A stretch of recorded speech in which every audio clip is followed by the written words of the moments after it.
नमस्कार, मैं हेमंत और आप पॉलिटिक्स देख रहे हैं। 25 साल झारखंड को बने हुए पूरे 25 साल हो गए हैं और अब जाकर के राज्य ने पैसा कानून लागू किया है। पैसा यानी PESA। बीते 10 सालों में सरकार ने जंगल काटे, पेड़ काटे, पर्वत काटे और जितना नुकसान इस प्रकृति को किया जा सकता था उससे ज्यादा नुकसान किया। नेचर को नुकसान पहुंचाना, अपने एनवायरनमेंट को नुकसान पहुंचाना तो है ही, ये एक बड़ी पॉपुलेशन जो आज भी जंगलों में रहती है उनकी लाइफ को भी डेंजर में डालना है, यानी आदिवासियों की लाइफ को। ये वो लोग हैं जिनके अधिकारों के लिए न तो अफसर आगे आता है, न कोई नेता संसद में बात करता है और न ही कोई मीडिया इसकी बात करता है। पेसा यानी पंचायती राज कानून है, एक ऐसा कानून जो आदिवासी समाज को अधिकार देता है कि वे अपनी जमीन, अपने जंगल और अपने गांव के हर फैसले पर अपनी राय दे सकें, उन्हें सेफ एंड सिक्योर बना सकें। एक ऐसा कानून जो कहता है कि इंडियन कॉन्स्टिट्यूशन के 5th शेड्यूल एरिया में, यानी आदिवासी या शेड्यूल्ड ट्राइब्स आबादी वाले एरियाज में, क्षेत्रों में असली सत्ता जो होती है वो ग्राम सभा के पास ही रहती है। ग्राम सभा गांव का सबसे बड़ा और अहम मंच होता है। यहाँ गांव के सभी लोग मिलकर अपने जंगल, पानी, जमीन जैसी चीजों पर फैसले लेते हैं और गांव के कामकाज तय करते हैं। झारखंड सरकार का दावा यह है कि पेसा आने के बाद अब आदिवासी इलाकों में सेल्फ गवर्नेंस और ज्यादा स्ट्रांग हो जाएगा, ग्राम सभा को ताकत मिलेगी। लेकिन जैसे ही ये नियम लागू हुए, आदिवासियों में असंतोष देखने को मिल रहा है। एक नई बहस शुरू हो गई है, बहस पॉलिटिकल और कॉन्स्टिट्यूशनल। बहस इस बात की, कहीं ऐसा तो नहीं कि ग्राम सभा की ताकत कम हो जाए, प्रशासन का दखल बढ़ जाए और बची कुची जमीन और जंगलों को भी कहीं कॉर्पोरेट्स के नाम तो नहीं कर दिया जाएगा। अब लोग पैसा के नियम पढ़ रहे हैं, समझ रहे हैं कि जो सदियों से चल रही आदिवासी सेल्फ गवर्नेंस की परंपराएं हैं, उनका फ्यूचर क्या होगा इस नियम के आने के बाद। आदिवासी नेताओं और एक्टिविस्ट का डर यह है कि कहीं आखिरी मोहर प्रशासन की ही तो नहीं चलेगी। दरअसल पेसा को साल 1996 में पास किया गया था। मकसद यह था कि संविधान के तहत जो लोकल सेल्फ गवर्नेंस का अधिकार है उसे 5th शेड्यूल के तहत आने वाले आदिवासी बहुल इलाकों तक बढ़ा दिया जाए। देश में ऐसे कुल 10 राज्य हैं जहां 5th शेड्यूल लागू होता है। इनमें से 8 राज्यों में पेसा लागू कर दिया गया है, लेकिन झारखंड ने 25 साल तक इंतजार करवाया। मांग लगातार होती रही, आंदोलन होते रहे। अब जाके झारखंड के कुल 24 जिलों में से 13 जिलों में पैसा पूरी तरह लागू किया गया है, यानी राज्य का एक बड़ा हिस्सा अब भी इस दायरे से बाहर है। अब जरा झारखंड की आदिवासी हकीकत को समझते हैं। 2011 की जनगणना के मुताबिक झारखंड की कुल आबादी थी करीब 3 करोड़ 29 लाख। इसमें से तकरीबन 26% आबादी आदिवासी है, यानी हर 4 में से 1 इंसान वहां आदिवासी आपको मिल जाएगा। आदिवासियों की इन जनसंख्या का आधा हिस्सा 12,164 गांव में रहता है। बहुत छोटे छोटे गांव में रहते हैं जो जंगलों के बीच में बसे हुए होते हैं। अब दूसरा फैक्ट समझिए, झारखंड में कुल 32 आदिवासी समुदाय हैं। इनमें से 8 को पर्टिकुलरली वल्नरेबल ट्राइबल ग्रुप्स, यानी सबसे ज्यादा असुरक्षित आदिवासी समूह माना जाता है। यही वो समाज है जिसके लिए पेसा जैसे कानून बनाए जाते हैं। अब जरा उन नियमों को समझते हैं जो सरकार ने पेसा के नाम पर नोटिफाई किए हैं।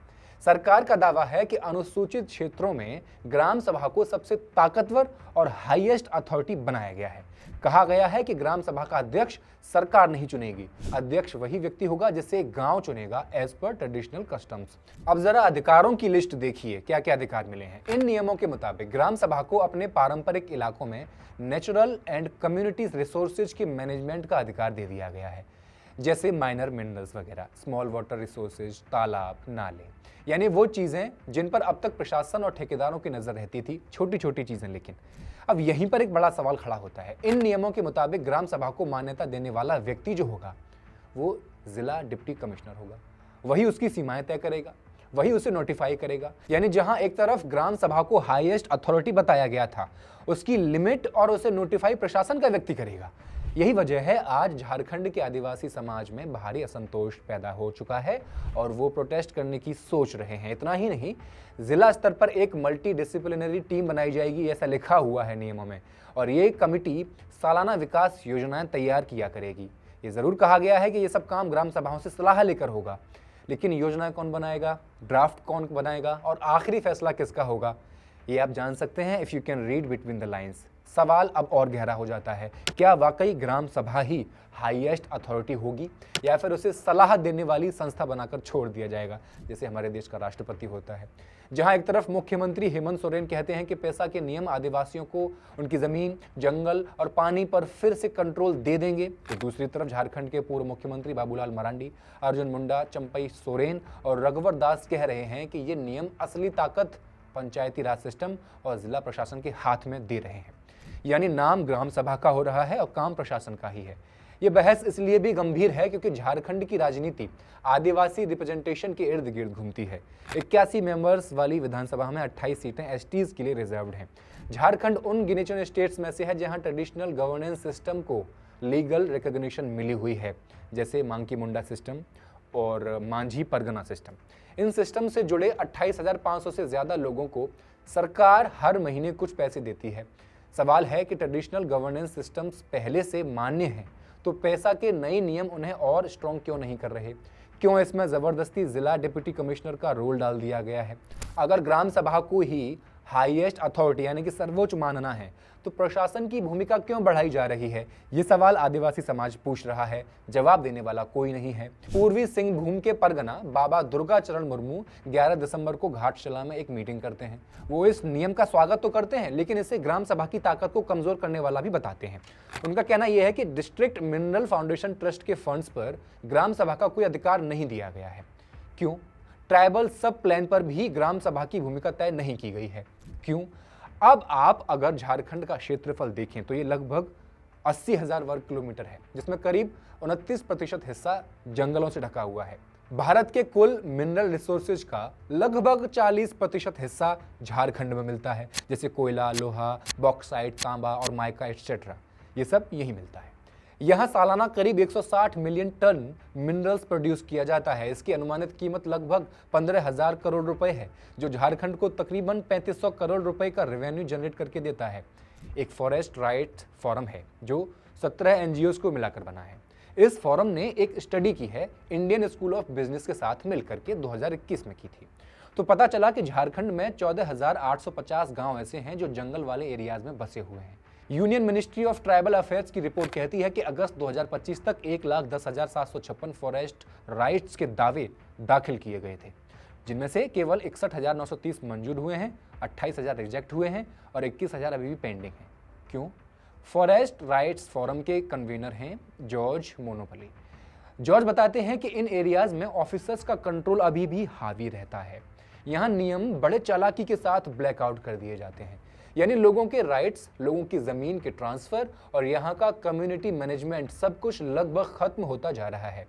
तभी तो सोचने वाली बात यह है कि आदिवासी कल्याण के लिए कई पॉलिसीज बनाई जाती हैं, कानून बनाए जाते हैं, फिर भी इनकी जमीन की सेफ्टी, हेल्थ, इनकी एजुकेशन और एम्प्लॉयमेंट की स्थिति खराब ही बनी रहती है। अब सबसे बड़ा सवाल, झारखंड मिनरल रिसोर्सेज के मामले में सबसे ज्यादा रिच है और बड़े बड़े मिनरल्स के सोर्सेज यहाँ पाए जाते हैं आदिवासी इलाकों में। तो ग्राम सभा के अधिकार केवल छोटे छोटे मिनरल्स प्रोडक्शन तक सीमित क्यों है, तालाब नालों तक सीमित क्यों है? एक तरह से अगर देखा जाए तो आदिवासियों की जमीन से हम लोहा, तांबा, कोयला, बॉक्साइट और माइका निकाल रहे हैं। जो निकाल रहे हैं अडानी टाइप लोग, वो दुनिया के सबसे अमीर आदमी बनकर बैठे हैं, और जिनकी जमीन से ये सब कुछ निकाला जा रहा है वो इतने गरीब क्यों हैं? भारत में एसटी वर्ग में 40.6% आदिवासी लोग गरीबी रेखा के नीचे जी रहे हैं। 15 से 49 साल की एज वाली आदिवासी महिलाओं में 65% को एनीमिया जैसी बीमारी है। जितनी मौतें हमारे यहाँ मलेरिया से होती हैं ना, उनमें से आधी मौतें जिनकी होती हैं वो आदिवासी होते हैं। झारखंड में नेशनल फैमिली हेल्थ सर्वे 2019 और 21 ये बताता है कि 28% आदिवासी महिलाओं का बॉडी मास इंडेक्स 18.5 से भी कम है, which indicates widespread malnutrition। Jharkhand की इकोनॉमिक सर्वे ये बताती है कि ज्यादातर आदिवासी 2 वक्त की रोटी, जिसे लिवलीहुड कहते हैं, आजीविका, वो दिन भर की मजदूरी करके कमा के लाते हैं।